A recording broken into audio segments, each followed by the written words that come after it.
I must be the unluckiest guy on the planet. This is how I found out my wife was cheating on me.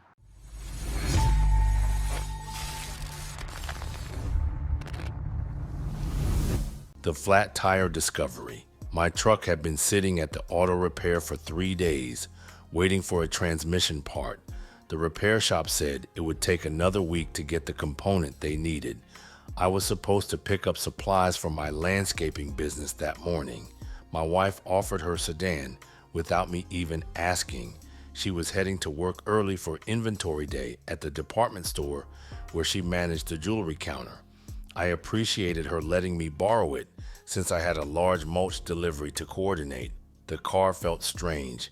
After driving my pickup for so many years, everything was lower to the ground and the steering was more sensitive. After dropping my wife off at work, I made it to the supply warehouse without any issues and loaded bags of fertilizer into the trunk. The drive back started normally until I heard that unmistakable sound, the rhythmic thumping that every driver dreads.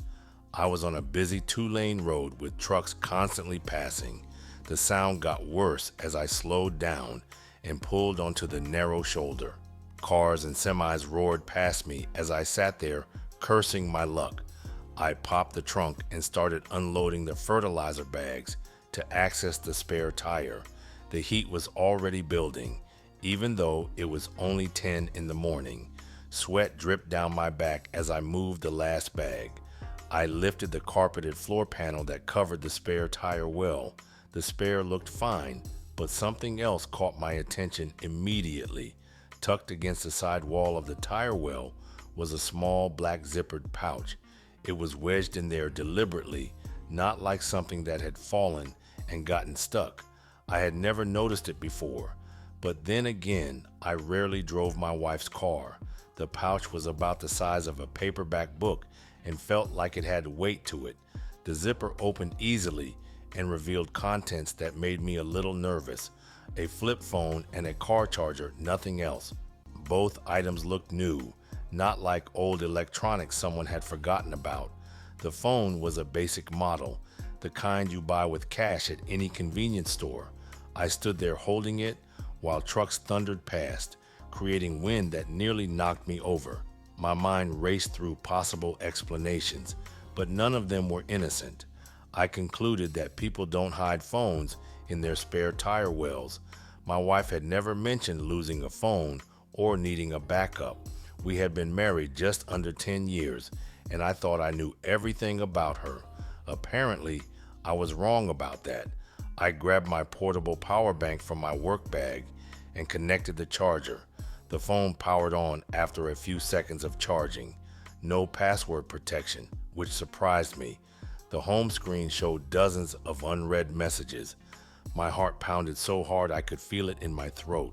Part of me wanted to put the phone back and pretend I never found it, but I knew that was not realistic given what I was looking at. I opened the message folder and immediately wished I had not.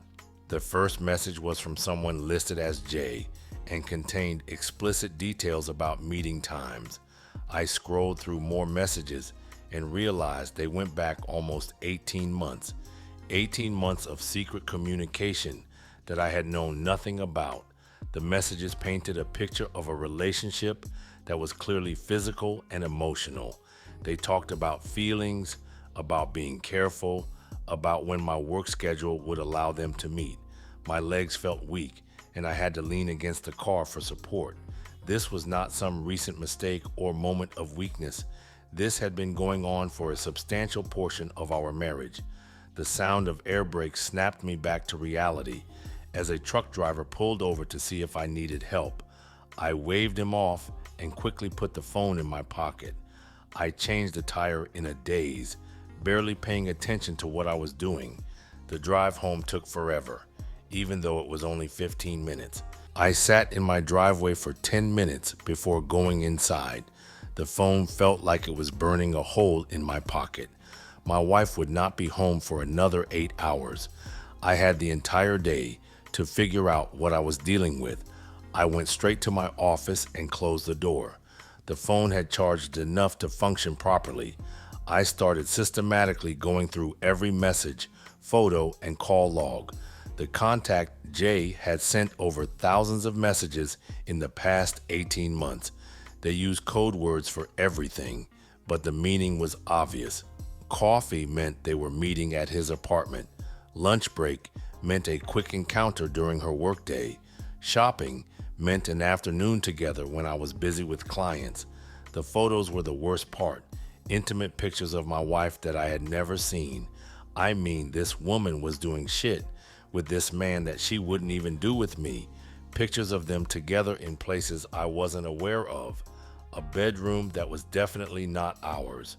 The call log showed dozens of conversations, some lasting over an hour. Most of the calls happened during times when I was working outside or running errands. I found messages where they discussed my schedule in detail. They knew exactly when I would be gone and for how long. My wife had been feeding him information about my daily routine for months.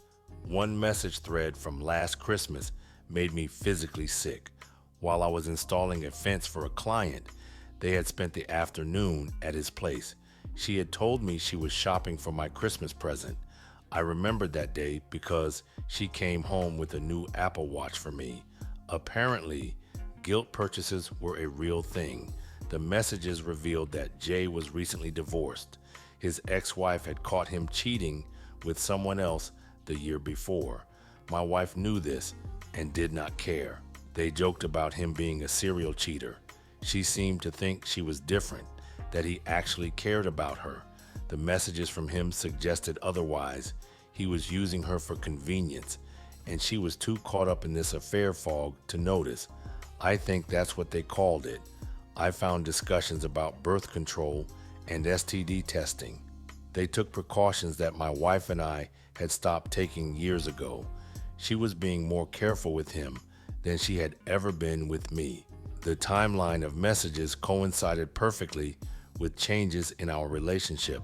6 months ago, she had suggested we start using protection again. She claimed it was because she wanted to lose weight before our first child. Now I understood the real reason. Around the same time, our physical relationship had decreased significantly. She blamed stress from work and said she was tired most evenings. Meanwhile, she was apparently very energetic during her lunch breaks. I found messages where she complained about having to be intimate with me. She called it maintaining appearances and keeping you from getting suspicious. Reading those words felt like someone slapped me. The person I had loved and trusted for almost a decade thought touching me was a chore. She was discussing our private moments with another man as if they were something disgusting. I discovered they had a system for communicating safely. She kept the phone in her car and only checked it during specific times. He worked at an auto parts store and could text during his shifts. They never used real names in messages and avoided mentioning specific locations, but they had gotten careless recently. The newer messages contained more details and less coded language. They were planning a weekend trip together next month. She had already told me she was attending some type of training for her job. I had offered to drive her to the airport and pick her up. She insisted on taking an Uber because she did not want to inconvenience me. Now I knew she was never planning to go near any airport. By the time I finished reading everything, it was almost 3 in the afternoon. I had been sitting in my office for 5 hours. My neck ached and my eyes burned from staring at the small screen. But I had a complete picture of what had been happening. This was not some emotional affair that had gotten out of hand. This was calculated. She had been lying to my face every single day. I put the phone back in my pocket and tried to act normal. My wife came home at her usual time, around 6:30.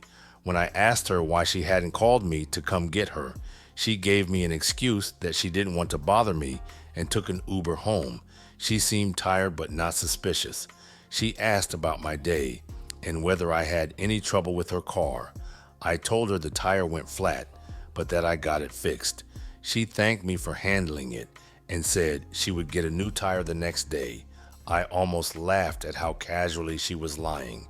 She had no intention of dealing with any tire.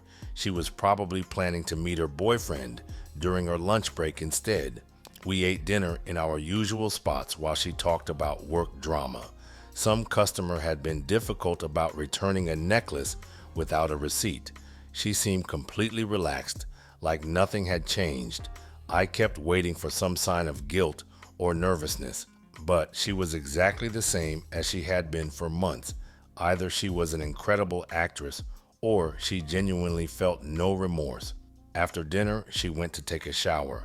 I waited until I heard the water running before I called her boyfriend's workplace. The number was saved in the phone under J-Work. A young guy answered and I asked to speak with James. He said James had left early for a dentist appointment. I thanked him and hung up. So now I had a full name and knew where he worked. When my wife came out of the bathroom, I was sitting on our bed. I had the phone in my hand, powered on with their message thread displayed. She saw it immediately and asked me where I got that phone. I didn't have to say anything, and for about 15 seconds, neither of us said anything. Then she started crying and saying it just happened. She made a mistake. She said James was just a friend going through a difficult time. She was helping him deal with his divorce, and the messages were taken out of context. I scrolled to one of the explicit photos and held it up. I asked her to explain the context of that particular image. She stopped talking and just cried harder. I told her I had read every message and seen every photo. I knew about the 18-month timeline and all their meeting spots. I knew about the fake work training and her real plans for next month. She tried to touch me, but I pushed her away. She begged me not to make any hasty decisions. She said it was over between them and had been for weeks. I pulled up messages from that morning where they discussed meeting after her shift. She had texted him at lunch about how excited she was to see him. When confronted with evidence, she changed tactics. She said I had been distant and focused on work too much. She felt lonely, and James made her feel appreciated and sexy. She claimed it started innocently and just escalated over time. I asked her when exactly she planned to tell me about this innocent friendship. She had no answer for that. I told her I was sleeping in the guest room and she needed to find somewhere else to stay. She refused to leave and said this was her house too. She reminded me that both our names were on the mortgage. I told her that would be changing soon. She asked if I was threatening to divorce her over one mistake. I corrected her and said I was divorcing her over 548 days of lying. She seemed shocked that I had counted the days since their first message. She asked if we could go to counseling and work through this. I told her that ship had sailed about 18 months ago. She said she was willing to do whatever it took to fix our marriage. I asked her where she had hidden the phone when she was not using it. She looked confused by the question. I explained that I was curious about the logistics of her deception. Had she been hiding it in the car the entire time, or did she move it around? She realized I was not interested in reconciliation. She was interested in understanding how thoroughly she had betrayed me. She got angry and said I was being cruel and unreasonable. She said marriages go through difficult periods and people make mistakes. I agreed that people make mistakes, but planning secret meetings for 18 months was not a mistake. It was a choice she made every single day for 548 days. I consulted with 3 different divorce attorneys over the next week. We live in a no-fault divorce state, so the affair would not impact asset division. However, having documented evidence of the relationship could help with other issues. My lawyer said the phone records would be valuable during proceedings. I had copied everything to my computer before confronting my wife. Screenshots of messages, photos, call logs, and contact information. My wife moved out the following weekend. She claimed she was staying with her mom, but I suspected otherwise. James had probably welcomed her with open arms. She took about half of her clothes and personal items. She left most of the furniture and kitchen items.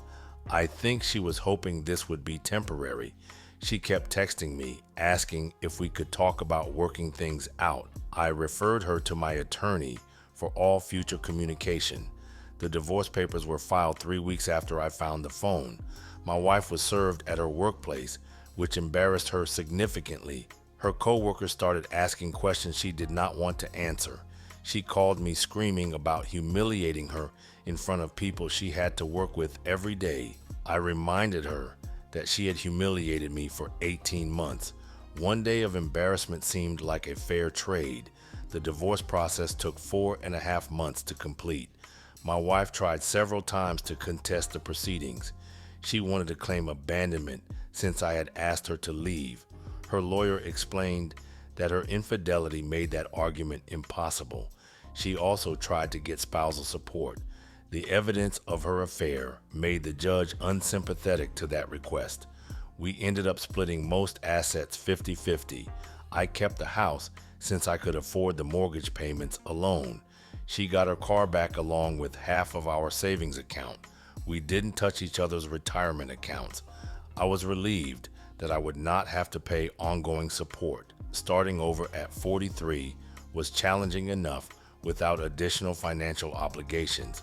During the divorce proceedings, I learned more about James. He worked at AutoZone and had been divorced twice before. His first marriage ended because he cheated with a coworker.